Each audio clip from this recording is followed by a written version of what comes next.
Hello cookbook friends and welcome to the Cookbook Divas YouTube channel. My name is Katie and today I'm super excited to dive into Joanne Lee Molinaro's Korean Vegan Cookbook.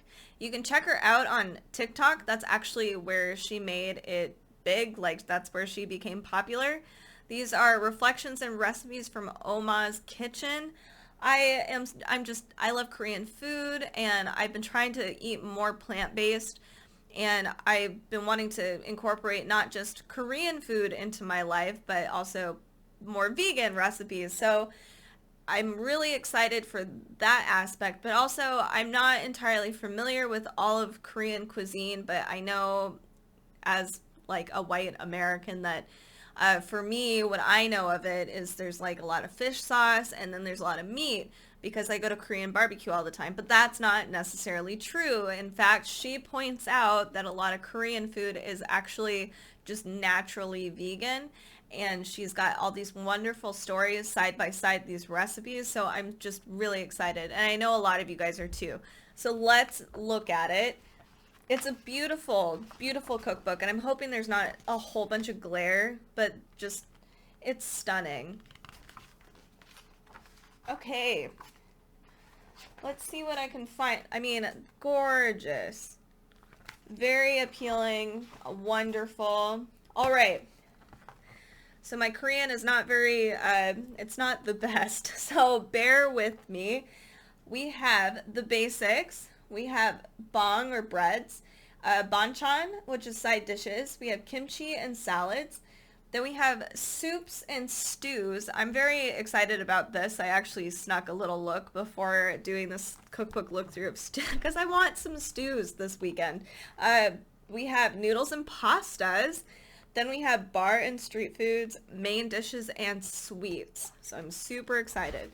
All right, so we have an introduction. Beautiful. She goes through kind of like your basic necessities, your pantry essentials. So that includes like having soy sauce is one. She even includes things because I'm gluten-free and there's a lot of sauces that have wheat in it. She includes like gluten-free corner, which is perfect, excellent. Gochujang is another one that has wheat in it typically, or fermented soybean paste. So there's a lot of things that do have gluten in it, so I'm glad she's incorporated a gluten-free section for all of these little pantry essentials. She also includes, like for gochujang, again, you know, your hot level, what you'd want to look for, that kind of thing. So very cool. So we have basics.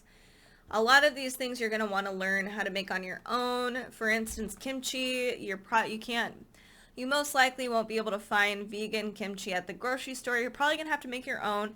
And she tries to show us that it's not entirely difficult to do all that stuff. That includes dashi, or different soup stocks. So she has a mushroom dashi recipe, a rice recipe,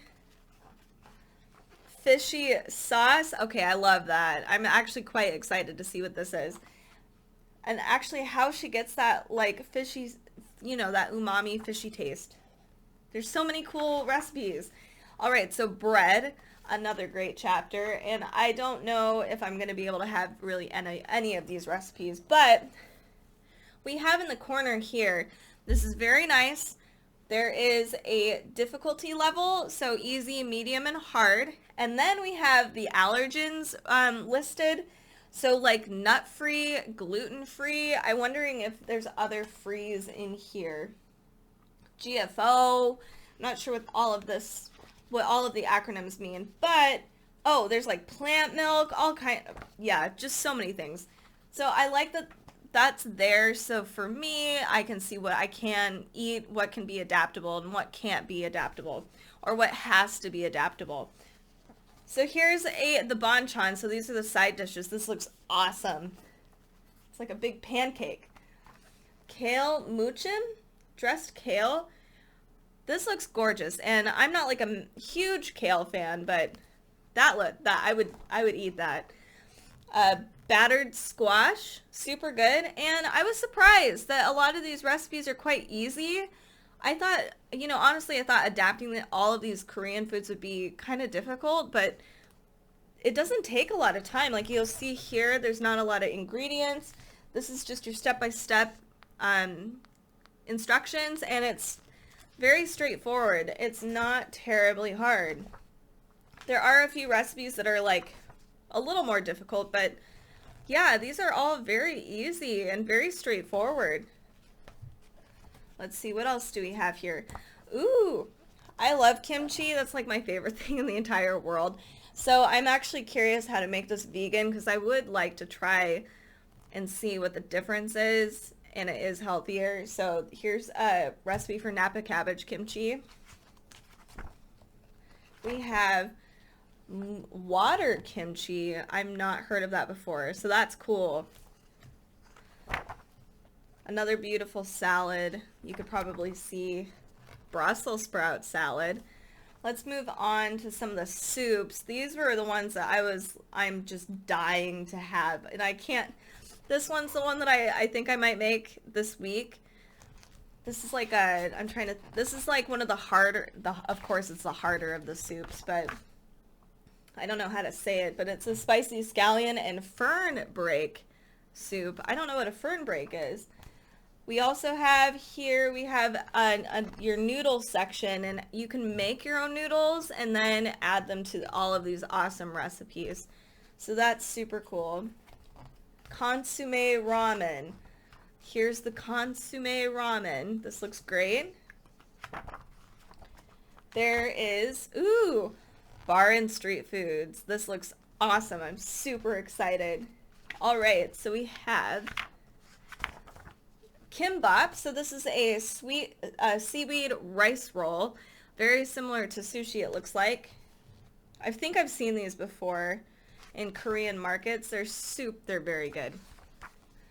Dubu kimchi. So this is just tofu and kimchi. I eat this for a snack sometimes. There's so many amazing recipes. Bogoji wasabi melts. That's great. So yeah, this cookbook is really, really awesome. There's quite a few recipes that are very traditionally Korean. These are very recognizable. This is bogoji, grilled steak, but they use shiitake mushrooms, so that's super cool. A lot of these common recipes that you'll find in, if you want to veganize them, she's made this really accessible, very easy. You should start with the very beginning with the pantry essentials and kind of how to make everything yourself. And then you can just add all of that to all of these new recipes. It's quite a hefty cookbook. This is super helpful, very cool. Actually, before we go, let's check out a few desserts because that's just who I am. Ooh, pecan. This is like a pecan pie. Gorgeous. Oh, twisty sugar donuts. Yum. I can't eat it, but I want to. And then we have sweet rice cakes. That looks amazing. And it's gluten-free. So yeah, this is a great cookbook. I'm really looking forward to this. I'm going to be doing a lot of this cooking during the week and hopefully next week too, and see what it's like. And maybe I'll let you guys know over on our Instagram account or our Facebook account, because I think this is going to be really important and vital as more people start going vegan. So definitely check this out. This is by Joanne Lee Molinaro. Also, I'm going to post her TikTok down below in our show notes, so make sure to look at it. Her stories are really amazing. I love when I get the time, I do try to listen to some of her stories, and they are really just fantastic. I love watching her cook. It's just really cool. Check it out. Thank you guys so much for watching this video. If you want more cookbook content, come join us on Facebook, Instagram, Pinterest. We also do a podcast that we publish every Fridays at Cookbook Divas. We also have our website at cookbookdivas.com. If you want to come check out more cookbook articles, we'd love to see you there. Thank you guys so much for watching, and have a fantastic week.